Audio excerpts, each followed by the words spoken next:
If Oliver Cromwell were here today, what do you think he might make of what's going on in our nation? You'd be disappointed at the state of Parliament. Unfortunately, there are increasing commentators who think that as a nation we're being pushed to the brink of a civil war, and that's what Oliver Cromwell ultimately had to be involved in, to try and get some control over an autocratic monarchy. I think we know the threats to humanity and our way of life now is being perpetrated against us by pretty evil forces.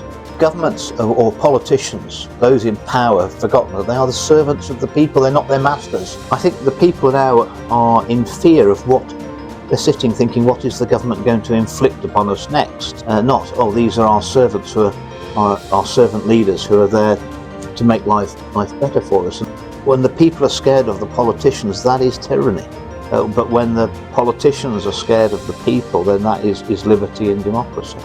And I'm afraid we're a long way from the latter. We do need to get back to reminding our politicians that they're there to serve the public, not themselves. And that was basically what Cromwell went in there and said, you're self-serving. You're a self-serving parliament, be gone.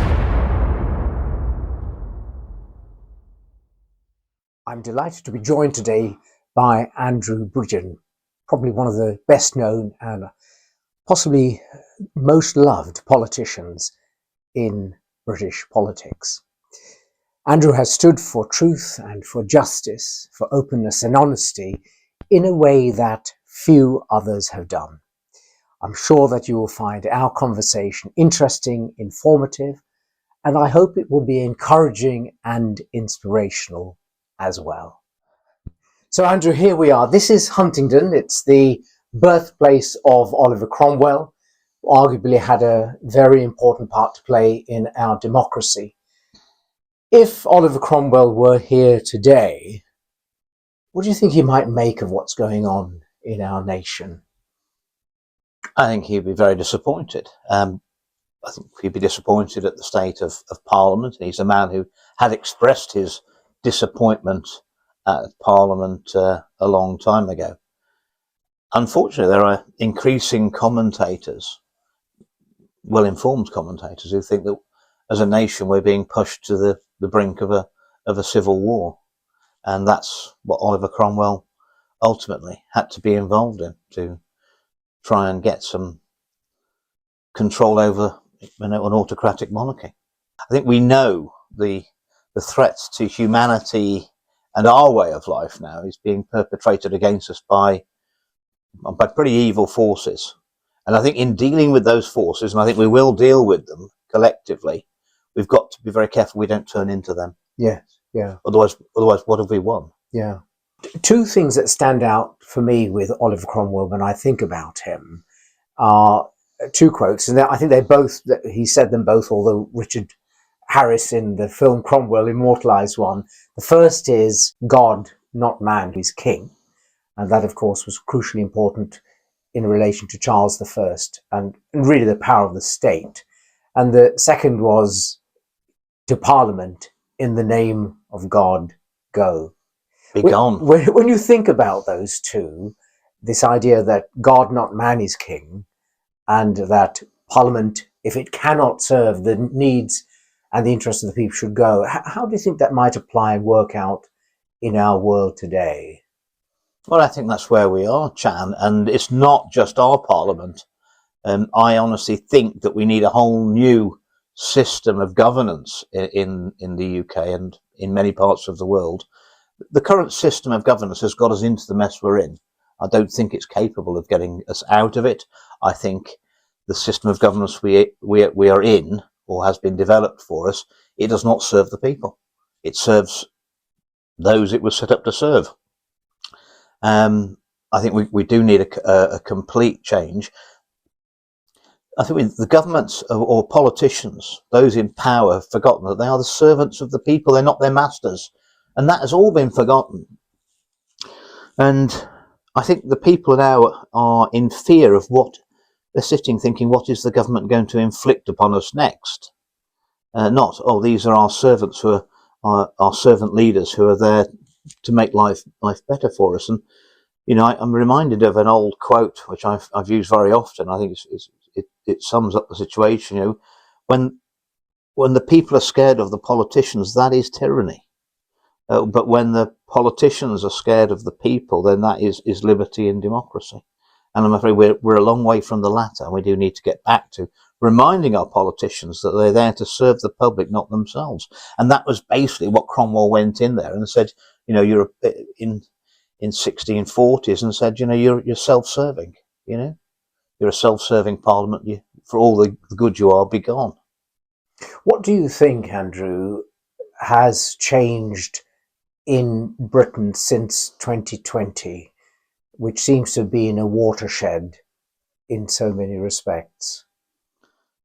I think the public were exposed in 2020 to a massive psychological operation, and I don't think there's been any let up since. I went on the mainstream media during the pandemic, and I said that I was shocked that the British people had given up freedoms so easily, freedoms that had taken hundreds of years to achieve during the pandemic over something which probably wasn't as serious as it was made out to be. But that fear that was instilled in people, it's been maintained. And the trouble is that when you get people scared, they do lots of behaviours. They're looking for leadership. They are going to go with the herd, and they're susceptible to influencing. And there's been no shortage of that. I mean, I used to think, perhaps a few years ago, that we'd been subject to a psychological operation. I'm absolutely of the mind now that we're never out of one, and they only intensify it. I don't think we're out of. After the pandemic and the lockdowns, the social distancing, the isolation, we had 1 million under 25s on waiting lists for mental health support. It has devastated us as a nation. It's damaged our economy. We've slapped £450 billion on the national credit card, around the debt around the necks of future generations. I mean, it's just an absolute disaster. And the disappointing thing is we haven't got any politicians willing to sit back and say, let's have a debate. How could we have done this better? What went wrong? Because no one wants to admit anything's gone wrong, because so much political capital was put in on the right and on the left and everywhere else that the proposals put forward by the World Health Organization were absolutely perfect. Yes. Now, you speak extensively, you travel a lot here and abroad. When you talk to audiences, when you have questions and answer sessions, when you talk to people in the streets, because you're a very well-known face, what are some of the things that people are saying to you? What are you hearing the British public saying? I don't know. I can't walk on pretty much any street in the UK without people coming up and wanting to shake my hand and say thank you. Some people seem to think I'm a hero, and that goes across the continent as well. But I mean, the sad thing is that the bar for heroes is very, very low in the world at the moment. And apparently, just speaking the truth, I mean, that is just a sad testament to the state of public affairs. People are waking up and they're looking for guidance.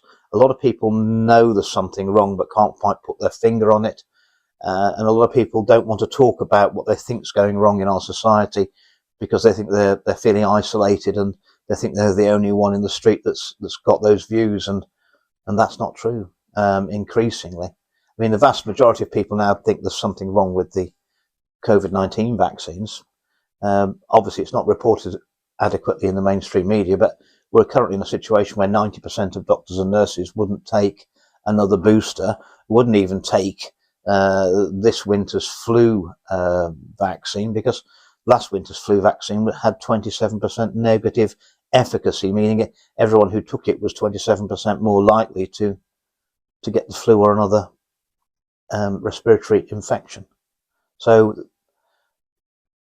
all we need now is confirmation. I just wish that the doctors and nurses who do know what's gone on and went on during the pandemic, I just wish that they would come out now and tell the public what they've been discussing privately amongst themselves for a very, very long time. The GMC can't dismiss all of them.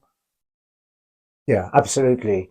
Now, you were in Parliament and on several occasions in the House of Commons when you began to speak or people had noticed that you were going to speak.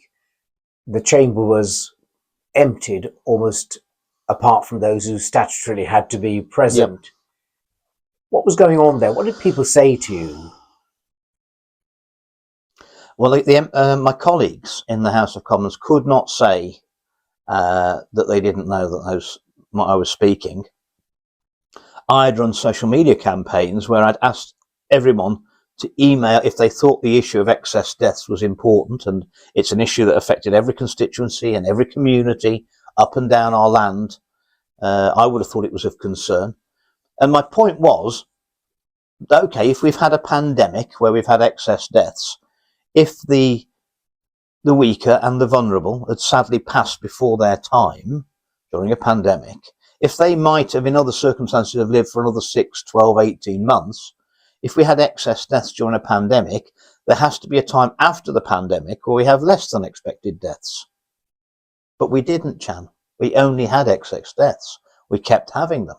And I wanted to get to the truth of what the explanation was. And I think I made my views very clear that I felt it was the COVID-19 vaccines. And I asked anyone of the public who shared my concerns around the safety and efficacy of the vaccines or what was causing these excess deaths to urge their own MP to attend the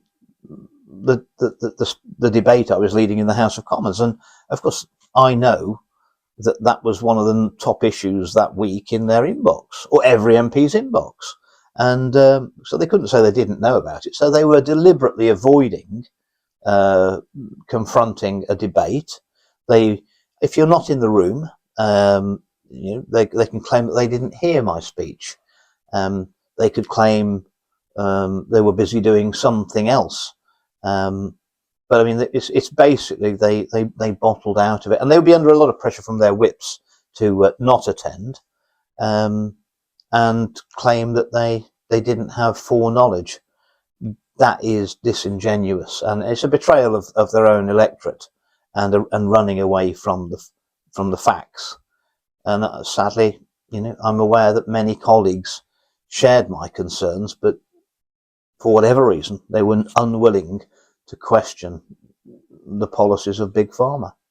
I always thought we were supposed to speak in elected chambers, whether that's a parish council, the chamber of the House of Commons, or any other chamber, without fear or favour. And my experience, sadly, has been in politics that there's a lot of fear, a lot of intimidation, and there's also a lot of favour. People are offered bribes. In January 2022, I was offered anything I wanted to shut up. But that meant I had to accept that they were going to injure and kill a lot of children with vaccines, and I couldn't do that. I want to come back to that and the motivations. In the last 5 years, nearly 6 years now, we've heard people use the term conspiracy theory. Talk about how relevant that is and what that truly means in our world today, now that you know what you know. Well, conspiracy theory apparently that phrase was created to undermine people who had concerns about the circumstances of the death of JFK in America. And that was a completely created smear that could be used in the mainstream media to label someone and give people an excuse for not listening to them and not paying any attention to any of their concerns. And it has been used consistently ever since. But my problem is that, if we want to, I'm probably going to have to get some new conspiracy theories, Chan, because all my old ones have already been proven true. Yes. So we have this situation now where the House of Commons chamber is emptied. We even find the national broadcaster um, providing subtitles or captions Oh yes. over your speech, for which I believe you may have taken a formal complaint To Ofcom, and Talk to us a little bit about that, and why you think. Well, why did people want to do this? That was the first debate in the world, any parliament, about excess deaths. It took me 9 months. And as an MP, you're allowed to put in for an adjournment debate at the end of the day, a Westminster Hall debate, private members, a 10-minute rule bill, and you can basically do that every sitting week. And I applied every sitting week from the beginning of January 2023, and I didn't get. You can't apply, obviously, during recess weeks. I didn't get the debate until October, and I only got that. Every week I got back, it came back on the computer from the Speaker's office, unsuccessful in ballot. Unsuccessful in ballot, unsuccessful. I mean, every time unsuccessful. And that was 3 applications a week. And is this a computerised ballot? Well, supposedly, but I mean, you can see, Cham, I don't play the lottery, can't you? Unsuccessful in ballot. And in the summer of 2023, I did a lot of research into thalidomide, which is a scandal. Obviously, it was before my time, and that was quite enlightening to go and look at that. Thalidomide was created by a company called Grünenthal, the German company formed after the war, and they'd recruited ex-Nazis, scientists, as their research scientists. Indeed, their chief scientist of Grünenthal, who created thalidomide, was a gentleman by the name of Heinrich Mulker, and he'd been indicted for war crimes in Poland, but never convicted. And he developed thalidomide, a drug which it turned out they before they marketed it, they gave it away free to their staff. And an employee's wife gave birth to a baby with no ears, but they never said anything about it, and it went to market. Well, thalidomide caused devastating harm to those who received it, pregnant ladies, babies. Its selling point of thalidomide was you couldn't overdose on it. It was an anti-nausea drug, so you could take as much as you wanted, apparently. And of course, what they didn't know, or maybe they did, was that thalidomide crossed the placenta blood barrier, went to and affected the unborn fetus by preventing angiogenesis, which is the formation of blood vessels. The effects depended on the amount that the mother took and the stage of gestation of the fetus when thalidomide was taken. But half of the babies died, and half were born with many of them were born with life-changing disabilities because they couldn't form blood vessels. It prevented that. They ended up with very, very short limbs.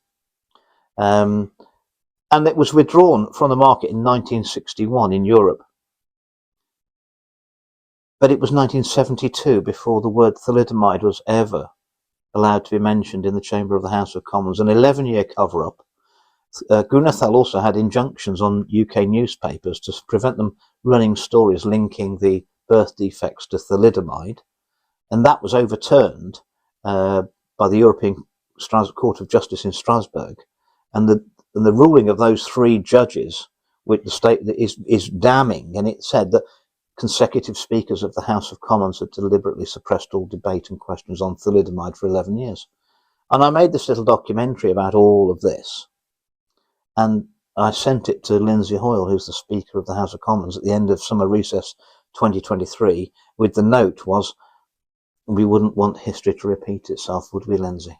And he got me a date for the first debate in the world on excess deaths in October. Okay, I think it was a Friday afternoon again, but it was, beggars can't be choosers, and I was grateful for anything.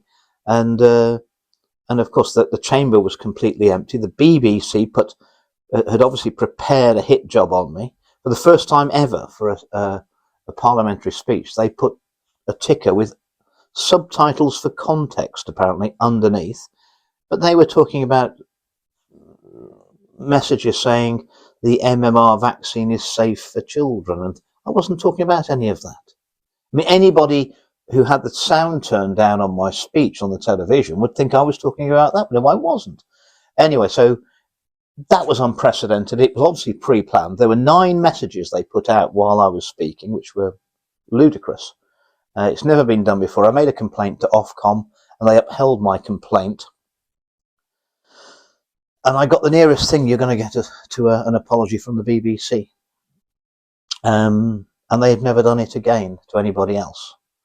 I mean, that's how scared they were, Chan. And if my colleagues or anyone else challenged what I was saying, they should have come into the chamber and intervened on me and debated with me, but they didn't. And also, I'll point out that of all the speeches I gave, which were considered, going against the narrative,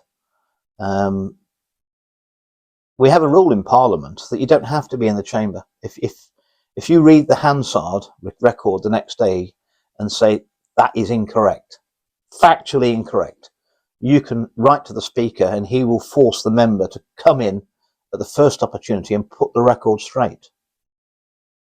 No one ever asked me to come in and put the record straight after any of my speeches, did they? That means they know it was the truth. So Hansard now records the concerns that you raised, yes, about the danger to the British public, yes, of, shall we call them, untried, untested medical interventions. Well, you have to remember that big pharma, pharmaceutical companies, they have no fiduciary, their only fiduciary duty is to make profit for shareholders. They have no fiduciary duty or obligation to give you, me, or anybody else in the world safe and effective medicine. And I would come back to the thalidomide. The marketing slogan for thalidomide was safe and effective. And after the disaster that was thalidomide, Grunethal negotiated immunity from prosecution worldwide for a mere £3 million of compensation fund for the victims. We've all heard that before. And after thalidomide, it became illegal for a pharmaceutical company to claim that their products were safe and effective without caveats, because there's always side effects anyway. But of course, during COVID-19, it wasn't actually Big Pharma that was saying their products were safe and effective. It was the politicians and our health regulators and advisors. They were doing the marketing for Big Pharma, making claims that Big Pharma legally couldn't make about those products, following on from thalidomide. It's absolutely shocking. And Big Pharma, they withdrew a drug, thalidomide, they knew was causing immense harm to pregnant women and their babies in 1961. They didn't withdraw it in South America till 1962.